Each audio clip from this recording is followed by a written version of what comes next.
করলেন হযরতে আমিরুল মুমিনিন খলিফাতুল মুসলিমিন ওমর রাদিয়াল্লাহু তাআলা ওমরের পিছনে ইক্তেদা করলেন।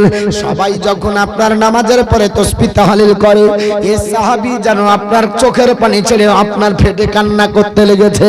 কান্না ওমর রাদিয়াল্লাহু তাআলা পিছন ঘুরে দেখে এই সাহাবী কান্না করতেছে। ওমর জিজ্ঞাসা করে, এ নবীর সাহাবী, আজ কেন রাত্রি বেলায় তুমি ফজরের নামাজের পরে তাসবিহ তাহলিল বাদ দিয়ে চোখের পানি ঝরাও? ওমর কে ডাক দিয়ে বলে, আমিরুল মুমিনিন খলিফাতুল মুসলিমিন, আজ কান্না করতেছি, আজ এই মসজিদে নববীর একটা মুসল্লি কমে গেছে। যে মুসল্লিটা 5 ওয়াক্তের ছিল, যে মুসল্লিটা তাহাজ্জুদের ছিল, যে মুসল্লিটা নফল নামাজ পড়তো, সারা রাত্রি কাটিয়ে দিত এই মসজিদে নববীতে, আজ মুসল্লি ফজরের নামাজ ধরতে পারলো না, আপনার পিছনে ইক্তেদা করতে পারলো না। ওটা আমার বেটা, আজ বেটাকে কফন জড়িয়ে কবরস্থ করে চলে এসেছে। আমিরুল মুমিনিন বড় চিন্তিত আছি, আপনি কবরটা একটু জিয়ারত করে আমার বেটার অবস্থাটা একটু বলে দেন। কিছু এখন আপনার হাইব্রিড মুসল্লি হয়েছে, এরা বলছে কবর জিয়ারতের দরকার নাই, হাইব্রিড মৌলবি হয়েছে, এরা বলছে কবরের জিয়ারত দরকার নাই, 3 দিন পরে মৌলবি হয়, নেট পড়ে মৌলবি হয়, হোয়াটসঅ্যাপে মুক্তি হচ্ছে, ইউটিউবে মুক্তি হচ্ছে, ঠিক না বেঠিক বাবা? বাংলা পড়ে মুক্তি হয়, শুনে রেখে দেন। আল্লাহর নবী বলে, না হয় তুকুমান জিয়ারতুল কবরি ফাজরুহা ফা ইন্নাহা তুযাক্কিরুল আখিরা। আমার নবী পবিত্র জবান দ্বারা বলে, উঠিয়ে দেখুন কিতাবুল মাগাজি, আপনার বুখারী শরীফ উঠিয়ে দেখুন। আল্লাহর নবী বলেছে, এ সাহাবা کرام তোমরা শোনো, আমি তোমাদেরকে কিতাব আপনার কবর জিয়ারত করতে বারণ করেছিলাম, তবে এখন নয়, এখন কবর জিয়ারত করো। কবর জিয়ারত করলে আখিরাত স্মরণ হয়ে যায়। জোরে বলুন সুবহানাল্লাহ। নবী বললেন আখিরাত স্মরণ হবে কবর জিয়ারত করতে। নবী দুটো জিনিসকে বেশি বেশি জোর দিয়েছেন। একটা হলো নবী বললেন, ওয়ালা কাসরাতি যিকরিল মাউতি ওয়া তিলাওয়াতিল কোরআন, আমার উম্মতের দল বেশি বেশি করে মৃত্যু স্মরণ করো, আর বেশি বেশি করে তোমরা আপনার পৃথিবীর জমিনে আপনার কোরআনের তেলাওয়াত করো। কোরআন পড়লে কি হয়? আমার নবী বলছে, মান কারাল কোরআনা ওয়া আমিলা বিমা ফিহি, যে ব্যক্তি কোরআন পড়ে আর ওর উপর আমল করে, উলবিসা ওয়ালিদাহু তাজান ইয়াউমাল কিয়ামাতি, আমার আল্লাহ পাক ওই ব্যক্তির মাথার, আপনার পিতামাতার মাথার উপরে একটা নূরের টুপি পরাবে, একটা নূরের তাজ পরাবে। ওই তাজের জ্যোতি কেমন হবে? দাউহু আহসানু মিন দাউইশ শামস, সূর্যের জ্যোতি অপেক্ষা বেশি। জোরে বলুন।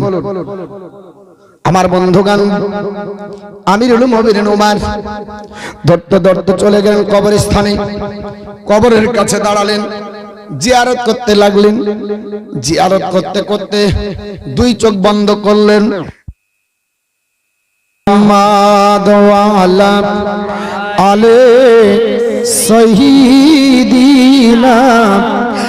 মাওলানা মুহাম্মদ সাল্লাল্লাহু আলাইহি সাল্লাম।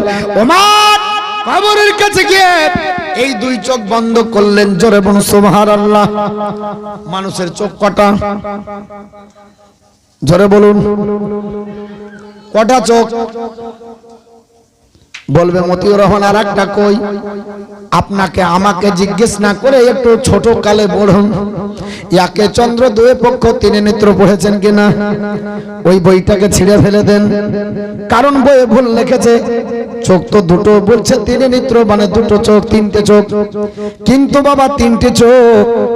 এই 2টো চোখ শরীয়ত, আর একটা হলো মারিফতের চোখ। এই চোখ দুটি বন্ধ করে ওই চোখ দিয়ে বিশ্ব দেখা যায়। কেন দেখা যায়? পেট্রোল পাম্পে যাবেন, সিসি ক্যামেরা লাগানো আছে। বড় বড় দোকানে কালিয়া চকে ঢুকবেন, সিসি ক্যামেরা লাগানো আছে। ল্যাপটপ সামনে নিয়ে স্ক্রিনের সামনে বসে কোন মানুষ কটা মাল লিছে, টাকা দিচ্ছে কি দিচ্ছে না, ল্যাপটপে বসে বসে সব দেখতে পাই, ঠিক না বেঠিক? এটা পৃথিবীর বিজ্ঞানীরা জ্ঞানকে রিসার্চ গবেষণা করে যদি সিসি ক্যামেরার মাধ্যমে ওপরতলা, নিচতলা, গাছতলা, আলতলা, বেলতলা সব যদি চোখের সামনে নিয়ে আসতে পারে, আমার আল্লাহ পারে কি পারে না? আমার আল্লাহ কতটুকু জ্ঞান দিয়েছে মানুষকে। আমার আল্লাহ পাক বলে, ওয়ামা উতিতুম মিনাল ইলমি ইল্লা কলিলা, এই পৃথিবীর মানুষ তোমাদেরকে আমি সামান্য জ্ঞান দিয়েছি। সামান্য জ্ঞান দিয়ে যদি বিশ্বকে হাতের মুঠে নিয়ে আসে, আমার আল্লাহ পাক অনন্ত জ্ঞানের অসীম অধিকারী। আল্লাহ গোটা বিশ্বকে হাতের তালুতে দেখাতে পারে কিনা? ওরকম ব্যক্তি হতে হবে। তো উমর রাদিয়াল্লাহু তাআলা চোখ বন্ধ করে বলছেন কবর দিকে তাকিয়ে বলে যুবক তুমি কি অবস্থায় আছো বলো। যুবক বলছে ওয়ালিমান খাফা মাকাম রাব্বিহি জান্নাতান, জনবন সুবহানাল্লাহ সুবহানাল্লাহ। যুবক বলছে হে আল্লাহর মাহবুব বান্দা ওমরে ফারুক আজম, আল্লাহর কোরআন বলেছে আল্লাহর কাছে যারা দণ্ডায়মান হয় ভীতি সন্তুষ্ট হয়ে, আল্লাহ তাদেরকে দুটো জান্নাত বরাদ্দ করে দেয়। জোরে বলুন সুবহানাল্লাহ। আমাকে আল্লাহর ওয়াদা অনুযায়ী দুটি জান্নাত দিয়েছে। জোরে বলুন। ওমর বললে তুমি তো জেনা করতে গেছিলে, দুটো জান্নাত কি করে পেলে? যুবক বলছে হুজুর আমি জেনা করতে গেছিলাম কিন্তু আল্লাহর ভয় করিনি। আমি গেছিলাম নিয়াত করে যে জেনা করব, কিন্তু ওখানে গিয়ে আল্লাহর ভয় ঢুকে গেল।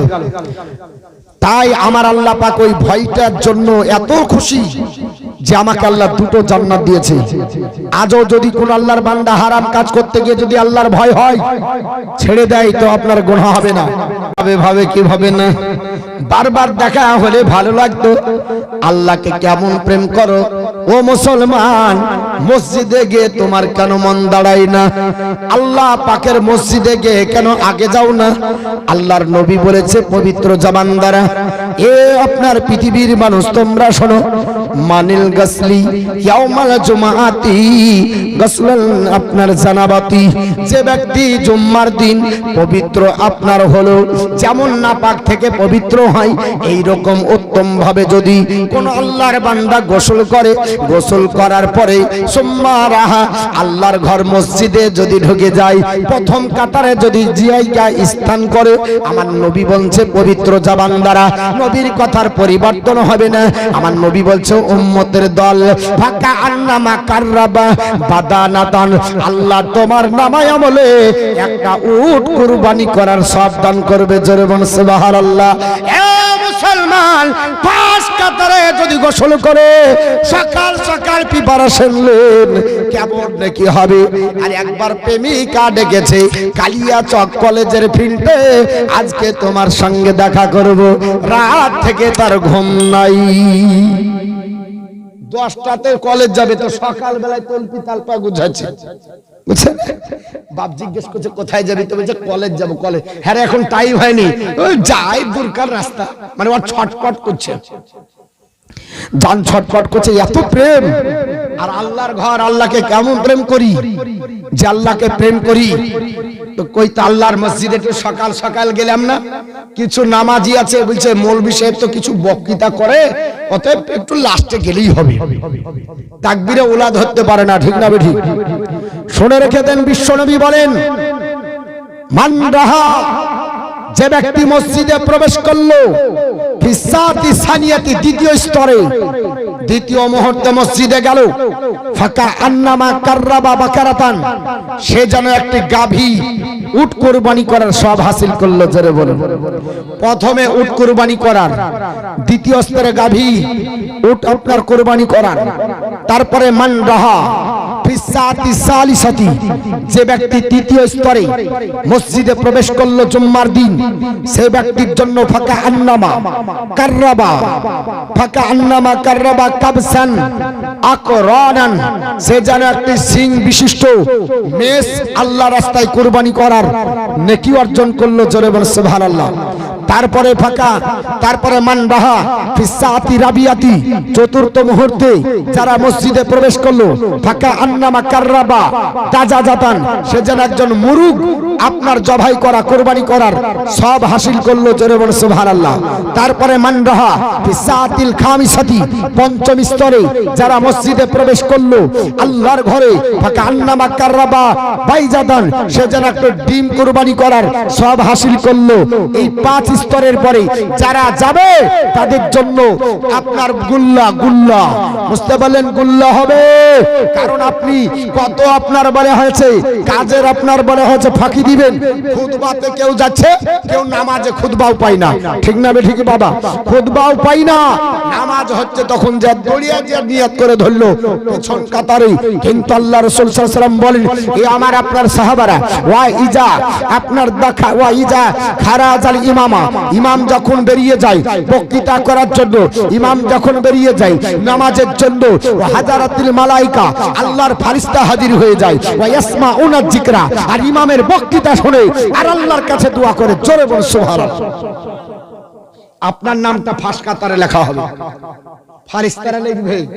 আর আমরা চেষ্টা করছি যদি একটু টাইম বাঁচাতে পারি, ঠিক না ঠিক বল? কারণ নামাজের প্রতি ভক্তি নাই, মহব্বত নাই। মৌলভী সাহেব বলেছে মুরল মানুষ যদি না আসেন কি বলবে লোকে, তাই শুক্রবারের দিন যাই। ঠিক না বেডিং বাবা? 4 নম্বরে কারা আরশে আজিমের বাসিন্দা হবে? আমার নবী পবিত্র জবান দ্বারা বললেন, নবী বললেন রাজুলান তাহাব্বান ফিল্লাহ ইজতামা আলাইহি ওয়া তাফাররাকানা আলাইহি। আল্লাহর নবী বললেন আমার সাহাবারা, আল্লাহর খাতিরে যদি কাউকে ভালোবাসো আল্লাহর জান্নাত পাবে, আল্লাহর খাতিরে যদি ঘৃণা করো তবুও জান্নাত পাবে। জোরে বলুন সুবহানাল্লাহ।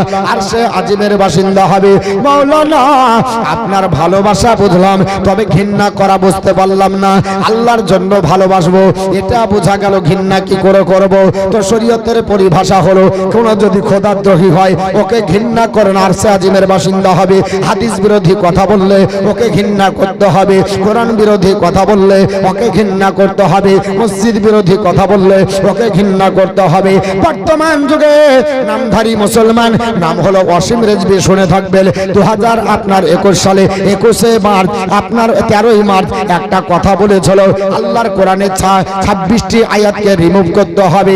এই হারাম খোরকে আমাদের জন্য ঘৃণা করা শরীয়তে ওয়াজিব রয়েছে। জোরে বলুন ঠিক না বেঠিক বাবা? একে ঘৃণা করেন, আল্লাহর কোরআন ধরেন, আল্লাহর কোরআনের কাছে মাথা নত করেন। কোরআন এমন একটা গ্রন্থ, কোরআন পড়লেও নাকি, কোরআন দেখলেও নাকি, কোরআন ছুঁলেও নাকি, কোরআনের কাছে মাথা নত করেন। 5 নম্বরে কারা যাবে একটু বলে দিই বাবা। আল্লাহর আপনার বলে হয়েছে, আপনার বিশ্ব নবীর জবিন দ্বারা হাদিস, আমার নবী পবিত্র জবান দ্বারা বললেন রাজুলুন তালাবাত ইমরাতুন জাতিল মানসুবিন জামালিন ফাকালা ইন্নী আখাফুল্লাহ।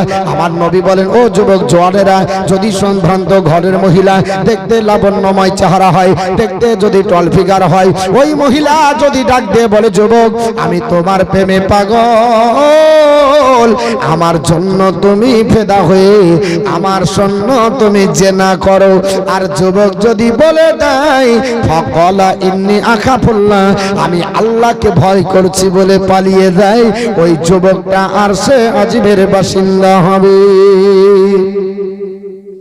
বর্তমান যুগের যুবক এরা আপনার পৃথিবীর জমিনে আল্লাহর ভয়ে পালা তো দূরের কথা, ইদিক ওদিক তাকায়, আর গার্লফ্রেন্ডকে চুমা না দিতে পেরে লেপের ভিতরে আপনার চুমা দেয় মোবাইলকে। ঠিক না ঠিক? বেটা আপনার চুমা দেয়, বাপ বলছে কি রে চটচট করে চকলেট খাচ্ছিস নাকি? বেটা বলছে না গো না, মুখের ভিতরে ভাত লেগে গেছে তার জন্য জিহ্বা দিয়ে ঠেলে বের করলাম। কি ঠেললো আল্লাহই ভালো জানে। ঠিক না বেঠিক বাপ? এত পাগল হয়েছে প্রেম করতে গিয়ে মোবাইল চেটে আপনার বলে হয়েছে দুধের স্বাদ ঘোলে মেটাই। ঠিক না বেঠিক? আমার যুবক জওয়ান ভাইয়েরা একটু কারো ভালো করে কথা শুনুন, বাস্তববাদী